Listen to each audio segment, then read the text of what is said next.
કેમ છો મિત્રો? સ્ટોરીઓની દુનિયામાં સ્વાગત છે. ચાલો જાણીએ અનોખી સ્ટોરી જે સાંભળીને તમને મજા આવશે.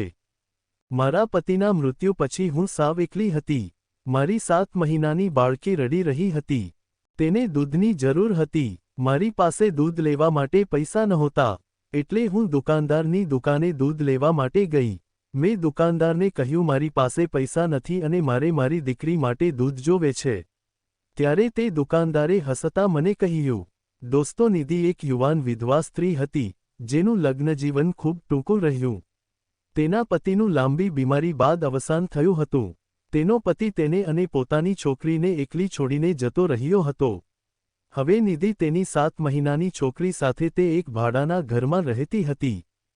તેને ક્યારેય કામ કરવાની જરૂર પડી નહોતી કારણ કે તેનો પતિ કંપનીમાં નોકરી કરીને સારી રીતે ઘર ચલાવી રહ્યો હતો. પણ હવે તેના ગયા પછી ઘરનું ભાડું, દીકરીનું દૂધ અને રોજિંદા ખર્ચાઓએ તેને હતાશ કરી દીધી હતી. તે તેના ભાઈ વિરાજ અને ભાભી પાસે તે મદદ માંગવા ગઈ, પરંતુ તેમણે કહ્યું, અમારી પોતાની જવાબદારીઓ છે, તો તારું જાતે જોઈ લે. તેની વાત સાંભળીને નિધિનું હૃદય તૂટી ગયું. તે ઘરે પાછી આવી પણ તે હારી નહીં.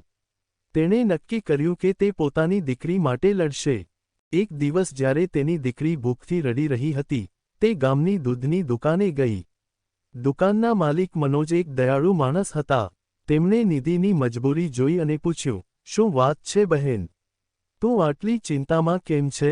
નિધિએ કહ્યું, મારી છોકરી ભૂખી છે, પણ મારી પાસે દૂધ ખરીદવાના પૈસા નથી. મનોજે તેની વાત સાંભળી અને કહ્યું, તું ચિંતા ન કર.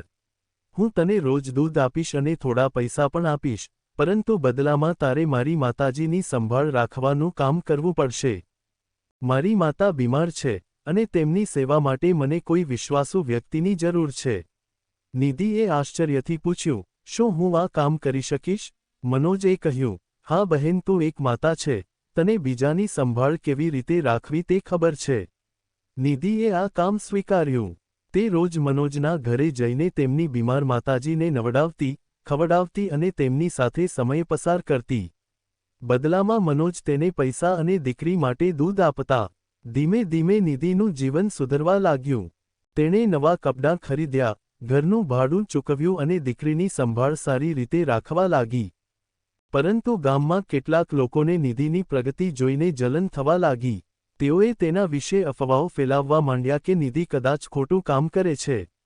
આ વાત નિધિના ભાઈ વિરાજ સુધી પહોંચી. વિરાજને ખૂબ ગુસ્સો આવ્યો, અને તે તરત જ નિધિના ગામે તેનો હાલ જાણવા ગયો. જ્યારે વિરાજ નિધિના ઘરે પહોંચ્યો, ત્યાં તેને ખબર પડી કે નિધિ મનોજના ઘરે છે. ગામના કેટલાક લોકો તેને મનોજના ઘરે લઈ ગયા અને કહ્યું, જો તારી બહેન ત્યાં છે. રાજ ગુસ્સામાં મનોજના ઘરે પહોંચ્યો, પણ ત્યાં જે દ્રશ્ય જોયું, તે જોઈને તેની આંખો ફાટી ગઈ. નિધિ મનોજની બીમાર માતાને ચમચીથી ખાવાનું ખવડાવી રહી હતી. તેની નાનકડી દીકરી નજીકમાં ખુશીથી રમી રહી હતી. વિરાજને સમજાયું કે તેણે પોતાની બહેન પર ખોટી શંકા કરી હતી. તેને પોતાની ભૂલનો અફસોસ થયો. મનોજે વિરાજને બધું સમજાવ્યું, તારી બહેન ખૂબ મહેનત કરે છે. તે મારી માતાની દીકરીની જેમ સંભાળ રાખે છે. તેની હિંમત અને ઈમાનદારીની તારે કદર કરવી જોઈએ. વિરાજને પોતાની ભૂલનો ખૂબ પસ્તાવો થયો. તેણે નિધિની પાસે માફી માંગી અને કહ્યું, હવે હું તને ક્યારેય એકલી નહીં છોડું. જો તને ક્યારેક મદદની જરૂર હશે, તો હું હંમેશા તારી સાથે છું. ગામના લોકોને પણ સચ્ચાઈની ખબર પડી, અને તેઓએ નિધિની હિંમતની પ્રશંસા કરી. કેટલાક લોકોએ તેની મદદ માટે હાથ લંબાવ્યો, અને ધીમે ધીમે સવિતાનું જીવન સ્થિર થયું. આખરે નિધિએ પોતાની મહેનતથી એક નાની દુકાન ખોલી જેમાં તે ઘરે બનાવેલો નાસ્તા અને હસ્તકલાની વસ્તુઓ વેચવા લાગી.